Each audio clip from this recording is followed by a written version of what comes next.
The most important promises are the ones you make to yourself. Of all the people on planet Earth, it's most critical that you believe you. That when you commit, you show up. When you make plans, you follow through. When you tell yourself you'll do something, you actually do it. Here's what's interesting. Being that this is, I believe, the North Star, I'm consistently chasing down this standard, right? Trying to be better and better and better at following through. As I clearly think we all should, but keeping promises to yourself is different than keeping promises to others. When you let other people down, especially those close to you, you feel the social repercussions. And for human beings, negative social repercussions are painful. We care greatly about our reputation. Don't want to let others down. Don't want to be known as the person who doesn't show up. And that's incentive enough to push us towards following through with others. But with yourself, where do the repercussions go? What are the consequences? You tell yourself, today is the day. I'm starting, beginning, trying something new. And then you don't. There's no phone call with someone on the other end saying, hey, where were you? Hey, you promised. Hey, you owed me this. No, when we break promises to ourselves, it seems like the situation, after maybe a second or two of disappointment, just floats away into the ether. It feels as though there is no substantial cost. But I actually think those broken promises stick around. I think we wear them. We feel them. We see them when we look in the mirror. And sure, maybe there isn't that friend or family member staring us down with disappointment in their eyes. But how we see ourselves changes. Every broken promise to yourself reinforces the idea that not having high standards is okay. Every time we let ourselves down, it supports a narrative that being let down is normal, par for the course. If you don't show up for you, it begs the question, why should others show up for you? Why should others follow through when you wouldn't even do it for yourself? I've always believed that so many facets of life start internally and are projected out. How you see yourself, treat yourself, is the sun around which all that other stuff revolves, right? Like the world will notice and act accordingly. It will conform to the standards you create for you. So let's work on those standards. Let's make it so there's skin in the game. So that when we break promises to ourselves, say, not today, or this is good enough for now, that we understand the magnitude of those decisions. Because they're not insignificant. They're crucial. And sometimes we have to highlight the consequences of what we don't do. Sometimes we have to make ourselves truly feel the opportunities we let slip away. As though we did actually hold them in the palms of our hands. There is a price to letting yourself down, and perhaps there's power in quantifying it. There's an idea that, life isn't really you versus anyone or anything else. It's you versus you. And just like you would never let a stranger talk down to you or tear you apart, why would it be okay for you to talk that way to yourself? Right? Like if a friend says he's going to meet you for coffee at 7 a.m. every morning and never shows up, In what world would you keep driving there, sitting down, waiting, brushing it off, and rinse, repeat? Of course not. You'd look around and go, this is crazy, I don't deserve this, I'm better than this. Your defenses would kick in, you'd make adjustments. And just as you shouldn't tolerate it from someone else, you shouldn't tolerate it from yourself, because you're better than that. Growth is a game of 1, identifying what's important, 2, creating small steps that move you in that direction, and 3, following through on those steps. Right? That's the formula. Being there for yourself when you fall. Hey, get back up, right? Falling is an indicator of progress, courage, and strength. Being there for yourself when you don't want to. Hey, I know you're tired. I know this doesn't seem fun right now, but you committed, and think about how good it's going to feel when you're done. Being there for yourself when you know there's more in you, but that voice in your head is tempting you to pack it all in or call it a day. Hey, it doesn't matter what that voice in your head says. There is no negotiating. You already made up your mind. See, there's power in simplicity. Find a target, aim, shoot. And although life is turbulent, there are certainly highs and lows. We are at our best when we decide what's important, initiate the journey, and show up. When I set the alarm clock, it can't be about rationalizing sleep. That beeping can't be about X many hours. No, it merely signifies a promise. It cries out, hey, remember what you said right before you closed your eyes last night? Well, time to bring that to life. So sure, that means be careful of the promises you make to yourself. Don't take them lightly. But once they are etched into the universe, they must be law. And I'm not talking about failure to adapt or try things. I'm not talking about being stubborn. I'm talking about the initial follow-through that precedes all that. Will we do what we said we would do? And I'm not emphasizing, making this the standard because life should be some perpetual boot camp. But rather because discipline is freedom. Because when we go to bed at night knowing we set goals and meet them, we see ourselves as winners. People follow through on who they believe themselves to be. It's an endless feedback loop. You see yourself as a winner, you carry yourself as a winner. You carry yourself as a winner, and other people see it. They treat you as such, and around it goes.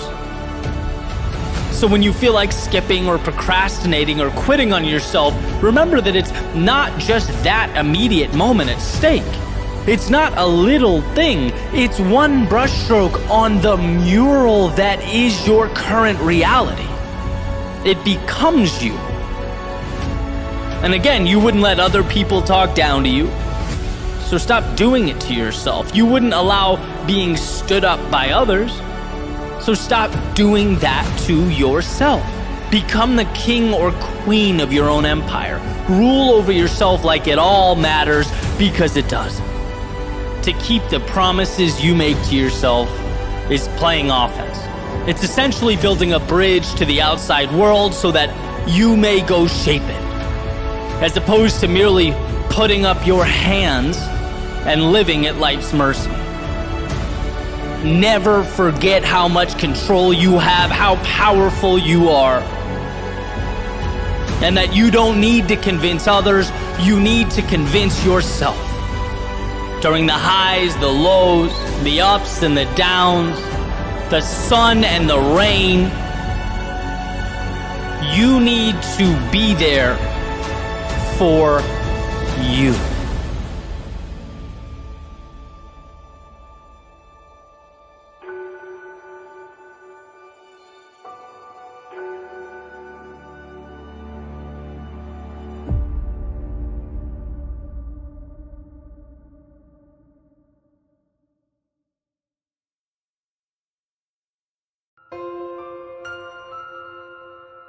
So I'm going to share a life lesson with you, something that over the years has been a true game changer. Ready? It's simple. It's very simple. Like most things, it's easy to understand. It's easy to comprehend. It's the implementation that's the challenge, right? But it's the idea that progress is not always a visible step forward. Growth is not always a measurable inch or mile, to feel good about, to celebrate. It's not always a tangible victory or pat on the back to smile about. Sometimes it's sidestepping. Sometimes it's stepping backwards, reminding ourselves to look up and gain perspective. Because we are always inclined to look at the immediate. That's what feels good. And this lesson says, no, there's a big picture to keep in mind. It reels us in. The big picture is what gives us purpose. It drives our happiness. That thing we want on the top of the hill, the North Star, the X on the map, that's what's sustainable.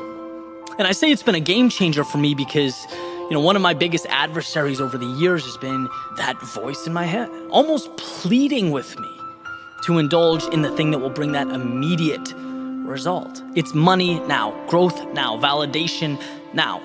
There's comfort there. Our minds want that satisfaction. That's why you see all those guys standing next to whiteboards saying they have the formula to make you rich tomorrow. We want tomorrow. We believe in some capacity that can be real tomorrow. But that's what tends to lead us astray.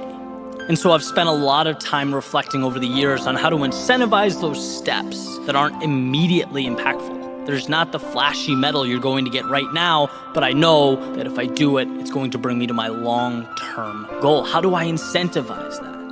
Because, like I said, the natural inclination is to dismiss it. I'm walking laterally across the mountain so that ultimately I can find the most applicable path and ascend. And that's a scary thing. Building long-term gives you very little to immediately slap on a resume, to brag or rant about at holiday parties. There's nothing flashy to impress with, but it's believing in a long-term game, doing what most people can't, trading that certainty that you could have had for an extraordinary later. It's never a loss to do what has to be done so that you can position yourself for the future. Sometimes you have to wade through the muck, work quietly in the dark so that you can build something that you feel will have an impact. It's not a loss to step backwards to tweak the things you're not happy with. It's not a loss to explore or question or reinvent. It's true, those actions in and of themselves aren't going to put money immediately in your pockets. But if you find the discipline to see the big picture, you realize that long-term, those things bring happiness, contentment, excitement, which guess what? Leads to accomplishment and progress and the financial stability that you're looking for. Chasing flashy things, chasing the immediate moment, it gets you a quick rush, a nice blast of dopamine, but it's empty. Ultimately, it's unfulfilling because nothing worth having is quick. That's life. But it's often the illusion that guides us, right? You'll never see how many auditions the 33-year-old actor went through before he was cast in a major film. You don't see that. You don't see the countless hours and shows and midnight gigs in front of 3 people that the rock star endured. You just don't. It's not celebrated. We celebrate what we see, and what I've learned is that the most important things, they're just not visible to the naked eye. And it's funny, it's like people, they're ashamed or embarrassed by the fact that they're climbing to the top of their own hill, to something truly significant to them, because the person next to them is bragging about blindly leaping 3 steps, right? And that's great. Progress is great, but unless it's taking you to where you want to be most, is it a win? I have many friends that have left 6-figure or higher jobs to podcast or create or start their own businesses. And people's first reaction is always like, wow, look what you had. Look what you're walking away from. We see scarcity. We are naturally inclined to see life through a lens of scarcity. You need to remember that. That's what we do. We establish and protect our well-being. That's why I've worked so hard to transform my thinking over the years. To look out and think, who cares what I had? Look what's out there. There are no limitations to what can be yours. If you're not on top of the world, make it happen. And I understand people are complex. Situations, they're not easy. They're intricate. Everyone's different. Everything is different. But there's a principle that's consistent. And it's that you can always improve your situation. That will never be false. To some degree, you can improve your situation. There's always opportunity. It's just what you see. A friend of mine sent me a text yesterday saying the past and the future, they're just imagination. All you have is now. Everything other than split second is the story you're deciding to tell yourself. That's it.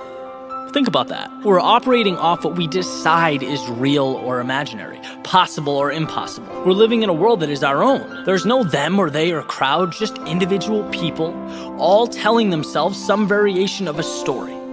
And so taking this back to the point, caving into that pressure, accommodating to the now so that we feel important, so that our self-worth sees that temporary spike, it neglects the opportunity. It makes us feel like we're stepping forward, that we're progressing, but in reality, are we? That voice, that pressure to conform to what will impress Richard next door, it will always be to our detriment. And it takes truly what I believe is the most pure, important aspect of life and sticks it in the closet so that we can feel like we're on par with everyone else. And I'll never forget starting out. And I bring this up a lot because it was one of those moments where I recognized that a huge shift was happening in my life. Went out with some friends from college, right? And one's working for a senator, one's at Goldman, one's a lawyer. And I'm thinking, well, geez, I just quit my job. But I have this really cool idea for a YouTube channel. And I just, I don't think any girls are going to be swooning over that. And I struggled, right? At the time, it was difficult for me. And I look back and I'm just thankful every day that at the time I was able to locate somewhere in my soul the courage to stick that out, to believe that if I executed on this dream, I could have an impact. Because like I mentioned above, it was painful in the moment. But when you think big picture, bigger things happen, right? I'm doing things now that I never, ever would have been able to do if I didn't have that desire to do the unconventional thing. If I stopped at sort of the discomfort, or if I stopped when I felt like I was losing this imaginary race to those people around me, I wouldn't have the creative flexibility that I have now. I wouldn't be able to do what I do now. I wouldn't have the people in my life that I have now. You have to earn that every single day. And it makes me wonder how many people stopped when they could have taken their own path, brought their own unique vision into existence. If they didn't retreat when they felt like they were a lone wolf, when it felt like they were losing a race that didn't exist, when they felt like their neighbors were getting ahead, or their classmates or their friends were doing the conventional things, so they had to. They were too scared to step backwards. And I'm telling you right now, that step backwards, that ability to temporarily find yourself, to create yourself, that will mean everything. That will open doors for you that would never have existed. You never would have come across them because you would have been too scared to look for them. You have to make opportunities. Simple metaphor, gumball machine. Gumball does not come out if you don't put the quarter in and turn it. It's a price that has to be paid. Except in reality, the price is a lot higher than a quarter because we're conditioned to want to fit in. We're terrified to look like we don't know what we're doing. Every significant thing around you stemmed from someone pushing into that unknown. It came from someone risking everything. It's not easy when your family doesn't know what you're doing, your friends don't know what you're doing, or you don't know what you're doing. But if you want to have an impact, that is the road you have to take. That's the cost you need, the price that you need to pay. It'll be a hard year or 2 years or 3 years, but you won't regret it. So hopefully this can be a reminder to you. When I talk about lateral steps, that's the sentiment I'm trying to recreate. And I think that's the great thing, because it means the people who create, who build something meaningful, they've earned it. And that's what I tell myself every day. Earn that dream, earn that change, right? Take that road less traveled. What you're doing right now is not insignificant simply because it's not immediately bearing fruit. I think if you listen to this back from the top, you'll notice the constant theme: immediate, now, present. These things are delusion, right? As far as results are concerned, the word immediately is a con artist. Action should be immediate, but results, no, they are gradual. They require persistence. Stick with it. Remind yourself to look up, because that's what you're after. It's a pursuit. You're building a foundation. You're creating the things that permanently alter the artistic and political and social landscapes.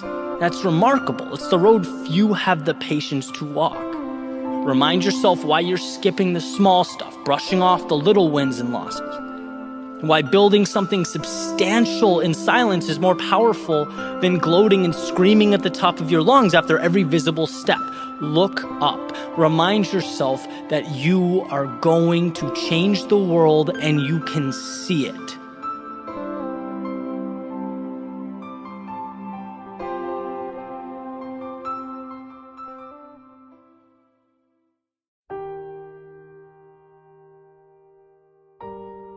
I'll never forget listening to Jim Rohn. I was taking a walk in the middle of the day.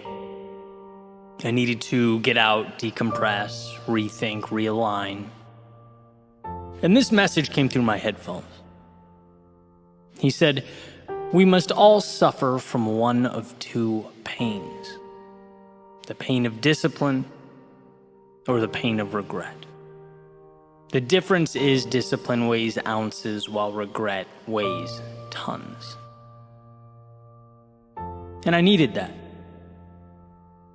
I needed that because sometimes we forget why. In the midst of the day-to-day, the trials and tribulations of life, we forget why we endure. And there's a strange dichotomy that exists. Because, you can't measure discomfort that hasn't arrived yet. You can't identify regret that hasn't materialized. Yet in a way, you have to.